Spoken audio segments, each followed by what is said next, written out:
Bienvenidos a esta exploración profunda. Hoy nos vamos a meter de lleno en un texto fundamental para entender la psicoterapia aquí en México. Se llama Terapia Familiar, su uso hoy en día. Es una compilación coordinada por Luz de Lourdes Seguilus. Exacto. Y es importante decir que no es la visión de una sola persona. Es más bien como un rompecabezas, ¿sabes? Diferentes autores, cada uno aportando su pieza sobre un modelo, un aspecto de la terapia sistémica. Y fíjate que desde el principio, el libro lanza una idea muy potente. La necesidad, la urgencia de que los terapeutas mexicanos documentemos nuestras propias experiencias. Ujú. Que no solo importemos teorías, Ajá. sino que las adaptemos, que creemos algo propio, ¿no? Que responda a nuestra cultura. Evitar el colonialismo intelectual le llaman. Justo eso. Y para entender la terapia familiar sistémica, hay que entender que no es una sola cosa. Hay muchísimos modelos.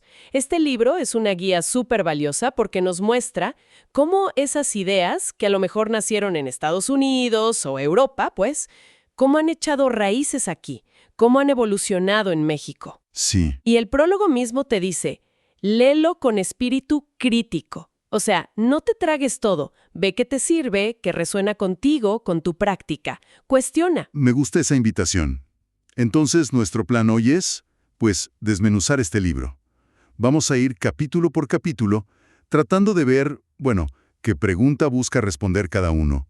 ¿Cuáles son las ideas clave? Empezaremos por las bases, las raíces, y luego nos iremos moviendo por los diferentes modelos hasta llegar a la historia específica en México. ¿Lista? Vamos. El prólogo y la introducción ya marcan la pauta. Es un trabajo colectivo. Y reconocen algo importante. Cualquier descripción, cualquier modelo, siempre está contado por alguien. Tiene un filtro, una subjetividad. No hay verdades absolutas. Claro. El libro te da un mapa. Antecedentes, luego Erickson, estructural, estratégico, terapia breve, la de problemas y la de soluciones, narrativo, Milán, colaborativo reflexivo y al final la historia en México. Ponen énfasis en valorar lo histórico, pero viéndolo desde hoy. Perfecto. Entonces, capítulo 1. Antecedentes de la terapia sistémica por Pedro Vargas Ábalos. La pregunta aquí es básica, pero crucial. ¿De dónde salió todo esto? A veces se simplifica mucho, ¿no? Como que todo viene de la teoría general de sistemas y ya. Sí, pero es mucho, mucho más rico y complejo. Vargas Ábalos identifica varias líneas clave. Una, importantísima, es el grupo cibernético. Piensa en las conferencias Macy, allá por los años 40, 50. Eran como un caldo de cultivo increíble. Ajá. Científicos de todo tipo. Matemáticos como Wiener, antropólogos como Bateson, hasta un mexicano, el neurofisiólogo Arturo Rosenbluth, buscaban un lenguaje común entre ciencias. ¡Wow! No sabía lo de Rosenbluth. Pues sí, y de ahí salieron conceptos que hoy son el pan de cada día en terapia familiar. Retroalimentación. O sea, cómo lo que yo hago te afecta a ti y lo que tú haces me afecta a mí. Y así nos vamos. Exacto, en ciclos. Y la causalidad circular. Olvidarnos de buscar la causa única, el culpable. Claro, cambiar el chip a cómo funciona este patrón. Justo. Y Bateson fue genial aplicando todo esto a la comunicación humana. Fascinante. ¿Qué otras raíces menciona? Bueno, está Milton Erickson. Él es una figura central, pero más en la práctica. Su influencia es enorme en cómo hacer terapia, cómo inducir el cambio, muy creativo. Sí, he oído mucho de él. Luego, el interaccionismo simbólico. Viene de la sociología, de gente como Mead. Pone el acento en cómo creamos la realidad con el lenguaje, con los gestos, en la interacción social. O sea, la importancia de cómo nos comunicamos y qué significado le damos. Exacto. Y sí, menciona la teoría general de sistemas de von Bertalanffy, claro que es relevante, pero el capítulo argumenta que históricamente la cibernética tuvo un impacto más directo y fundamental en los conceptos que realmente se usan en terapia sistémica, para entender cómo funcionan las familias y cómo cambian. La TGS da un marco, pero la cibernética dio herramientas más operativas, digamos. Entendido. Quedan claras las raíces. Ahora, con eso en mente, el capítulo 2 nos mete de lleno al modelo de hipnosis y terapia estratégica ericksoniana, con Carmen Susana González. La pregunta sería, ¿cómo funciona este enfoque tan particular de Erickson? Hablabas de conectar con recursos internos. Así es. Y lo primero es que este capítulo como que redefine la hipnosis ericksoniana. No es lo que vemos en las películas, ¿sabes? Ajá, nada de control mental. Nada de eso. Es más bien un estilo de comunicación muy especial que ayuda a la persona a conectar con sus propias habilidades, sus soluciones, que muchas veces ni sabe que tiene. Están como inconscientes. Suena interesante. Es un enfoque muy respetuoso. Parte de la visión del mundo del cliente. Usa el lenguaje para co-construir realidades. Se enfoca en soluciones concretas y busca ser breve. La meta final es que la persona sea autónoma. Muy enfocado en la persona. Oye, ¿y qué pasa con la resistencia? Es un concepto tan común en otras terapias, ¿no? Como algo a vencer. Ahí está lo genial de Erickson. La veía de una forma radicalmente distinta. No era un obstáculo. ¿No? ¿Entonces? Era comunicación. Si alguien resiste una sugerencia, igual te está diciendo algo importante. Quizás sobre cómo prefiere cambiar o sobre cómo va la relación con el terapeuta. O sea, en lugar de pelearte con la resistencia, Cooperas con ella, la usas. El terapeuta se adapta al lenguaje, al marco de referencia del cliente. Crea un clima de aceptación total. ¿y qué técnicas usa? Mencionaste la hipnosis, pero ¿qué más? Pues sí usa el trance formal a veces, pero sobre todo es un maestro de las metáforas, las anécdotas, las tareas. Da tareas específicas para hacer entre sesiones, a veces directas, a veces indirectas, hasta paradójicas, ¿Paradójicas? ¿Cómo? como pedirle a alguien que intente tener el síntoma. Cosas así, inesperadas. Y usa mucho las preguntas estratégicas diseñadas para abrir nuevas formas de ver las cosas. Suena muy artesanal, casi. Lo es. Se le critica a veces de superficial, pero el capítulo defiende que busca cambios profundos en los patrones, no solo quitar el síntoma y ya. Entendido. Qué interesante cómo le da la vuelta a ideas tan establecidas. Bueno, de este enfoque más centrado en Erickson, damos un salto al capítulo 3. Ofelia de Satnik-Michemsky nos habla del modelo estructural de Salvador Minuchin. Aquí la pregunta clave parece ser ¿cómo afecta la organización de la familia, su estructura, al bienestar de todos? Totalmente. Esa es la palabra clave. Estructura. Minuchin trabajó mucho con familias de bajos recursos y también con problemas como anorexia, trastornos psicosomáticos, y se dio cuenta de que los problemas individuales estaban súper conectados con cómo estaba organizada la familia. Quién hablaba con quién tenía el poder, esas cosas. Y entonces la meta de la terapia es... Cambiar esa organización. Cambiar la estructura familiar para que al cambiarla cambie la experiencia de cada miembro dentro de ella. Es una terapia de acción, muy enfocada en lo que pasa ahora, en la sesión. ¿Y cómo lee esa estructura un terapeuta estructural? ¿En qué se fija? Se fija en las pautas transaccionales, o sea, los patrones de interacción.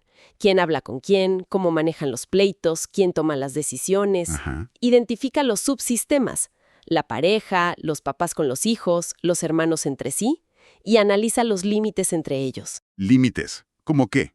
Sí, como las fronteras invisibles. Son claros, o sea, permiten contacto, pero también que cada quien tenga su espacio. Son rígidos. Como muros, la gente está desconectada. O difusos. Exacto. Ahí es donde todos están metidos en la vida de todos, no hay privacidad, no hay autonomía, Como... como si fueran muéganos. Entiendo. ¿Qué más? Mira. La jerarquía. Los papás están al mando, de forma clara y funcional. Y las alianzas o coaliciones. ¿Quién se junta con quién, a veces para ir en contra de otro miembro? O sea, es como hacer un mapa de la familia. Sí, un mapa dinámico. Y el terapeuta no se queda fuera mirando. Se une temporalmente a la familia, participa. Es lo que llaman coparticipación, para sentir la estructura desde adentro y poder intervenir. Se mete en la dinámica. ¿Y cómo interviene?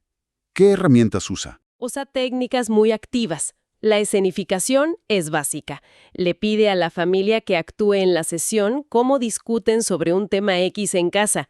Ahí ves la estructura en vivo. Claro, en lugar de que te lo cuenten. Exacto. Otras son marcar límites. Decirle a un papá, deja que tu hijo termine de hablar. O desequilibrar, apoyar a un miembro que suele tener menos voz, para romper un patrón.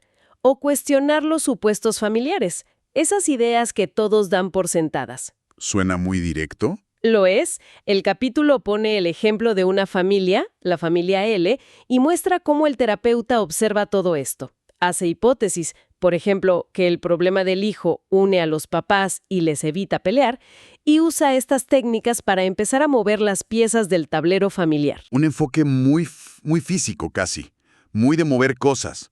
Pasamos de la estructura a la estrategia. Capítulo 4, con Iris Xochitl Galicia Molleda.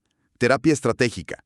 Figuras como Haley, Madanes, también con influencia de Erickson. La pregunta aquí sería, ¿cuál es el plan, la estrategia para resolver el problema que trae la familia? Y hacerlo, pues, eficientemente. El foco aquí es totalmente pragmático. ¿Cuál es el problema que presentan? Ok. ¿Qué interacciones hacen que ese problema siga ahí? Perfecto. Vamos a diseñar una estrategia específica para cambiar esas interacciones. Punto. Directo al grano. Muy directo. El terapeuta es muy activo, muy directivo, asume la responsabilidad de planificar el cambio. Y algo interesante, la unidad de intervención no siempre es solo la familia nuclear. Ah, no. No. Puede incluir a maestros, médicos, hasta otros terapeutas, cualquiera que sin querer esté manteniendo el problema. El terapeuta se ve como parte de esa red social más amplia. O sea, menos teoría abstracta y más acción enfocada en cambiar conductas. ¿Cómo lo hacen? Se centran en secuencias de comportamiento, que puedes ver que son observables. Los problemas los ven a menudo como resultado de, Jerarquías confusas. por ejemplo, Por ejemplo, un hijo adolescente que manda más que los papás. O dificultades en momentos de cambio del ciclo vital, cuando los hijos se van de casa, la adolescencia, cosas así. entiendo. Y la meta es... Reorganizar esa jerarquía para que sea funcional y que la familia pruebe, experimente nuevas formas de interactuar. La herramienta principal son las directivas. las tareas que mencionabas con Erickson. Sí, pero aquí son el centro de todo. Tareas específicas que se le dan a la familia para hacer entre sesiones. Pueden ser directas, hagan esto, o pueden ser indirectas, paradójicas. Otra vez las paradojas. Sí, como prescribir el síntoma. Ok, sigan peleándose exactamente igual, pero solo los miércoles de 7 a 7:15. O las ordalias, tareas que son más costosas que el síntoma mismo. La idea es romper el patrón de forma inesperada.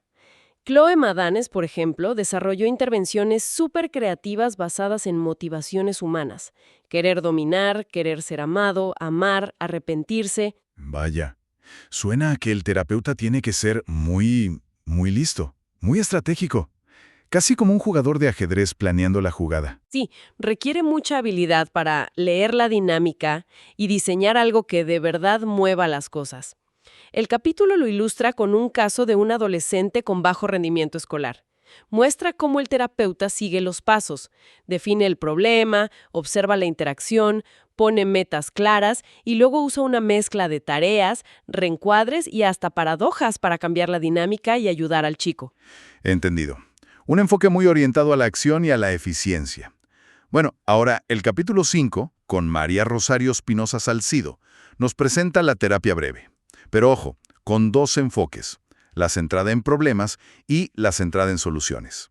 Ambas vienen de raíces parecidas, ¿no? Bateson, Erickson, pero ¿cuál es la diferencia clave? La diferencia está en dónde ponen el foco, dónde ponen la lupa. La terapia breve enfocada en problemas, la que viene del MRI, del Mental Research Institute en Palo Alto. Ajá, gente como Fish, Weekland. Exacto. Ellos se concentran en cómo se mantiene el problema ahora mismo.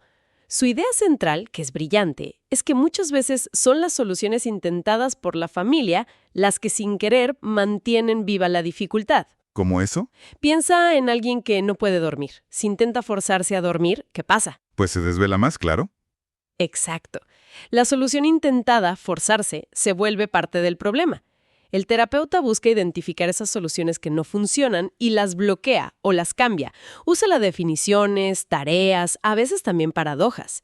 Y normalmente tienen un límite de sesiones. 10, por ejemplo. El foco es el cambio. O sea, la frase sería, el problema no es el problema, El problema es la solución intentada. Ándale, algo así. Esa es la esencia. Y la otra cara de la moneda. La enfocada en soluciones. Exacto. La terapia breve enfocada en soluciones, con gente como Steve DeShazer, Bill O'Hanlon. Bueno, ellos dan un giro de 180 grados. Es casi lo opuesto.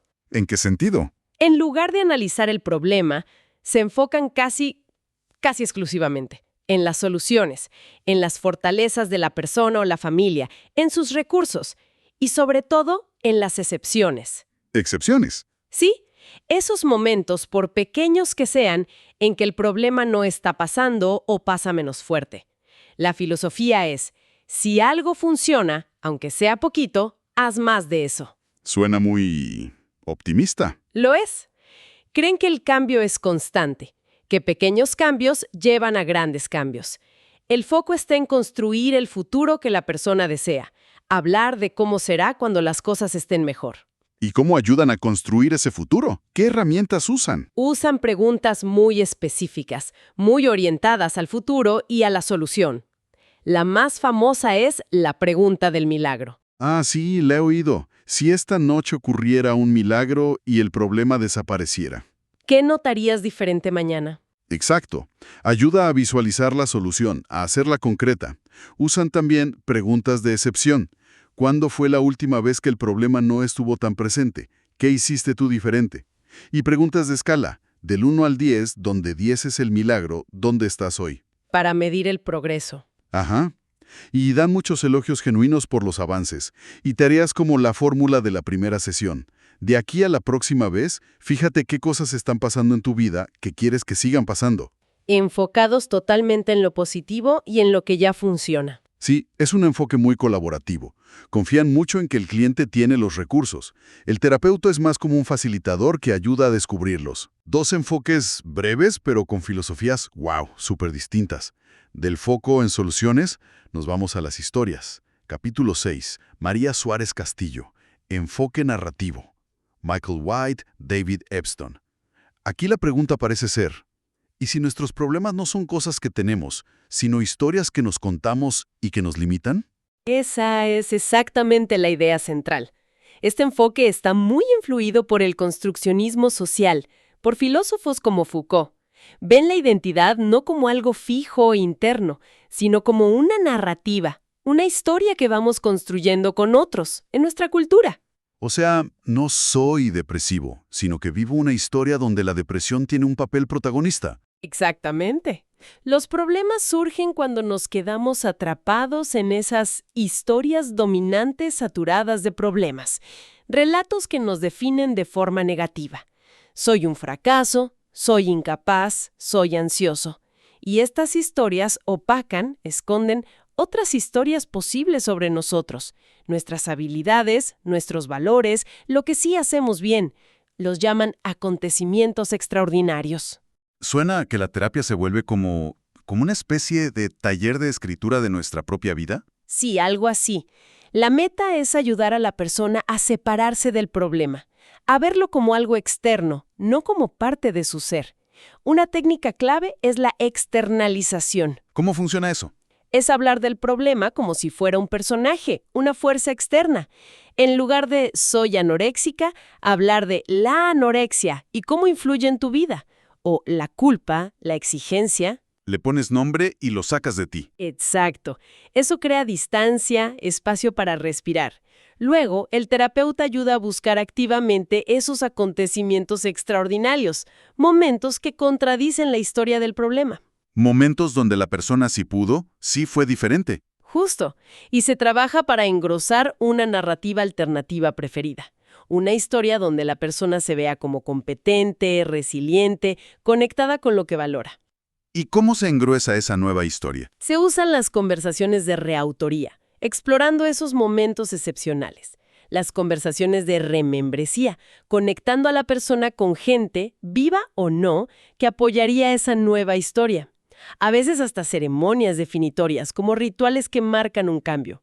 Y las cartas terapéuticas son muy usadas también para documentar los avances. Me parece muy poderosa esa idea de externalizar, de no casarte con la etiqueta del problema. Bueno, de las historias saltamos a Europa, capítulo 7. Carolina Rodríguez González, la Escuela de Milán, Selvini Palacioli y su equipo. Famosos por su rigor sistémico, ¿no? ¿Qué era lo distintivo de ellos? Sí, este grupo italiano se hizo muy famoso por su trabajo con familias donde había miembros con diagnósticos psiquiátricos severos como psicosis. Desarrollaron un método muy estructurado, muy reflexivo. ¿Cómo era ese método? Una característica era usar un equipo terapéutico. A menudo el equipo observaba detrás de un espejo unidireccional. Y otra cosa muy particular, dejaban largos intervalos entre sesiones, a veces un mes o más. ¿Tanto? ¿Por qué? Para que las intervenciones, que solían ser pocas pero potentes, tuvieran tiempo de hacer efecto, de resonar en el sistema familiar. Creían en la autoorganización de la familia. Suena muy metódico, casi científico. ¿Y cuáles eran sus herramientas conceptuales clave? Había 3 conceptos que guiaban su trabajo inicial: hipotetización, circularidad y neutralidad. A ver, explícanos un poco. La hipotetización era clave. El equipo formulaba hipótesis sobre cómo funcionaba la familia y para qué servía el síntoma antes de verlos. Esas hipótesis guiaban cómo preguntaban en la sesión. O sea, llegaban con una idea previa. Sí, pero una idea para explorar, no una verdad. La circularidad era su técnica de entrevista estrella. Hacían preguntas que exploraban diferencias de percepción y relaciones entre los miembros, siempre preguntando a un tercero sobre la relación de otros dos. Como para ver el sistema desde diferentes ángulos. Exacto. Y la neutralidad. El terapeuta intentaba no tomar partido por nadie, mantener una curiosidad genuina hacia todas las perspectivas. Aunque luego este concepto evolucionó mucho hacia la idea de curiosidad. ¿Y las intervenciones? ¿Qué hacían para cambiar las cosas? Usaban mucho la connotación positiva, que era reencuadrar el síntoma o las conductas problemáticas como algo que, aunque doloroso, tenía una intención positiva para la familia. Por ejemplo, mantenerla unida, proteger a alguien. ¿Darle un significado diferente? Sí. Y también los rituales familiares, tareas simbólicas, a veces muy elaboradas, diseñadas para romper patrones rígidos o marcar transiciones. Y bueno, el propio cuestionamiento circular ya era una intervención en sí misma. Un enfoque muy intelectual, casi detectivesco, buscando las reglas ocultas del juego familiar, como decían ellos. Sí, muy enfocado en entender la lógica interna del sistema. Y de esa estructura tan rigurosa, el capítulo 8, con Lidia Beltrán Ruiz, nos lleva a algo que suena muy diferente. Enfoque colaborativo y equipos reflexivos. Gente como Harlin Andersen, Gulishan, Tom Andersen. Aquí la pregunta parece ser, ¿y si la terapia, en el fondo, es simplemente una buena conversación? Es una excelente forma de ponerlo. Estos enfoques ya más posmodernos comparten una filosofía central. La terapia es un proceso de diálogo. Es en la conversación donde creamos significados, donde construimos realidades. El lenguaje crea la realidad.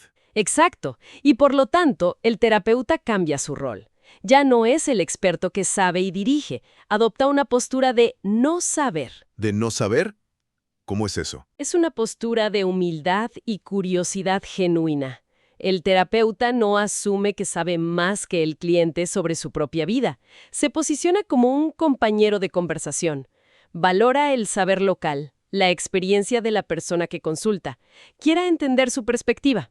Suena mucho menos directivo que otros modelos que hemos visto. ¿Y cómo se traduce eso en la práctica? Por ejemplo, los equipos reflexivos que mencionas. Los equipos reflexivos que desarrolló Tom Andersen en Noruega son una alternativa fascinante al espejo de Milán. El equipo observa la sesión, sí, pero luego, en lugar de discutir en secreto, comparten sus reflexiones frente a la familia. ¿Delante de ellos? Sí, pero no como expertos dando un diagnóstico. Lo hacen de forma tentativa, ofreciendo diferentes ideas, posibilidades, a veces hasta dudas, como si pensaran en voz alta. Y después, la familia tiene la oportunidad de reflexionar sobre lo que escuchó del equipo. ¡Qué interesante! Es mucho más transparente. Muchísimo. Es un proceso muy dialógico, muy democrático. Busca generar nuevas ideas a través de la conversación, no imponer una visión. Y el enfoque colaborativo de Anderson y Gulishan va en la misma línea. Enfatiza la terapia como una conversación donde terapeuta y cliente exploran juntos el problema, cogeneran nuevos entendimientos, nuevas posibilidades. El terapeuta sigue la iniciativa del cliente con mucha curiosidad. Una postura muy respetuosa, ¿no? Del saber y la experiencia del otro. Totalmente. Mucho énfasis en la relación, en la calidad del diálogo, menos en la técnica por la técnica. Bueno, y después de este recorrido por tantos modelos, cerramos el círculo volviendo a casa. El último capítulo, escrito por la propia coordinadora, Luz de Lourdes Eguiluz, traza la historia de la terapia familiar en México. ¿Cómo fue que todo esto echó raíces y creció aquí? Es una historia bien interesante, de pioneros y de ir construyendo poco a poco. En los 50s, aquí dominaba el psicoanálisis. Casi no había espacio para otras ideas. Me imagino. La terapia familiar sistémica empieza a llegar más en los 60, 70, con figuras clave como Raimundo Macías, que se formaron fuera y trajeron las ideas. Un momento fundamental fue la creación de los primeros institutos especializados. ¿Cuáles fueron esos? El IFAC, Instituto de la Familia, en 1972. El IMF, Instituto Mexicano de la Familia, que luego fue de la pareja en 1973, y un poco después, en 1984, el ILEF, el Instituto Latinoamericano de Estudios de la Familia. Esos lugares fueron semilleros, formaron a las primeras generaciones de terapeutas familiares aquí. Fueron clave para que esto arrancara. Totalmente. Luego, en los 80s y 90s, empieza a entrar en las universidades. La UDLA, la UNAM, en Iztacala, se funda la Asociación Mexicana de Terapia Familiar, la AMTF, en el 87. Y al año siguiente, la revista Psicoterapia y Familia, que fue súper importante para difundir el trabajo que se hacía aquí. Vaya, se fue armando toda una estructura, ¿no? Académica, gremial. Sí, una verdadera institucionalización. Y más recientemente, ¿Qué pasó después? pues siguió la expansión. Hubo eventos importantes, como el Congreso Mundial de Terapia Familiar que se hizo en Guadalajara en 1995. Se creó el Consejo Mexicano para certificar a los terapeutas. Siguieron haciendo institutos, no solo en la Ciudad de México, sino en Guadalajara, Monterrey. Y un avance muy significativo fue la consolidación de programas de maestría ya con orientación sistémica en la UNAM, reconocidos por CONACYT. O sea, un reconocimiento académico ya muy sólido. Sí. El capítulo también menciona algo interesante, el predominio de mujeres en este campo. Y bueno, cierra renovando ese llamado del inicio del libro. La importancia de seguir investigando, escribiendo, desarrollando modelos que de verdad respondan a las familias mexicanas, a nuestras realidades. Es una historia de cómo se ha ido consolidando una voz propia. La verdad es que hemos hecho un recorrido, pues sí, fascinante a través de este libro. Desde esas ideas fundacionales de la cibernética, de pensar en sistemas, hasta la enorme diversidad de modelos que vimos. El estructural, enfocado en cómo se organiza la familia. El estratégico, buscando resolver el problema ya. El narrativo, centrado en las historias que nos contamos. El colaborativo, que apuesta por el poder del diálogo. Y ver cómo todo esto ha ido, pues, aterrizando y desarrollándose aquí en México. Exacto. Y si te fijas, hay temas que se repiten, que evolucionan. El paso de pensar linealmente, causa y efecto, a pensar en círculos, en patrones. Claro. El foco en las interacciones, en lo que pasa entre las personas, aquí y ahora. La evolución del terapeuta, de ser el experto estratega a ser más un acompañante, un colaborador. Sí, eso se notó mucho en los últimos modelos. Y la conciencia cada vez mayor de la importancia de la cultura, del contexto. Cada modelo nos da una lente distinta para entender por qué surgen los problemas en las relaciones y, sobre todo, cómo podemos ayudar a que haya cambios, a que haya bienestar en esos sistemas humanos que llamamos familias. Este libro es un gran testimonio de la madurez y la vitalidad que tiene la terapia familiar en México. Sin duda. Una exploración profunda que nos deja con una visión mucho más amplia y matizada de este campo. Y quizá, fíjate, nos deja con una pregunta para seguirle dando vueltas, ¿no? Inspirada justo por toda esta diversidad que vimos. A ver. Si hay tantas maneras, todas válidas, todas útiles en ciertos contextos, de entender y abordar los problemas familiares, desde las que son súper directivas hasta las que son puro diálogo, ¿cómo podemos saber ¿qué enfoque, qué lente puede ser más útil en esta situación particular, con esta familia en específico? Claro. ¿Qué nos dice el contexto, el tipo de problema, cómo es la familia, qué recursos hay, sobre qué tipo de ayuda o qué forma de pensar podría funcionar mejor en ese momento? No hay una receta única, eso seguro. Definitivamente. Una pregunta que invita a seguir pensando, a seguir explorando. Muy buena reflexión final. Hasta nuestro próximo análisis.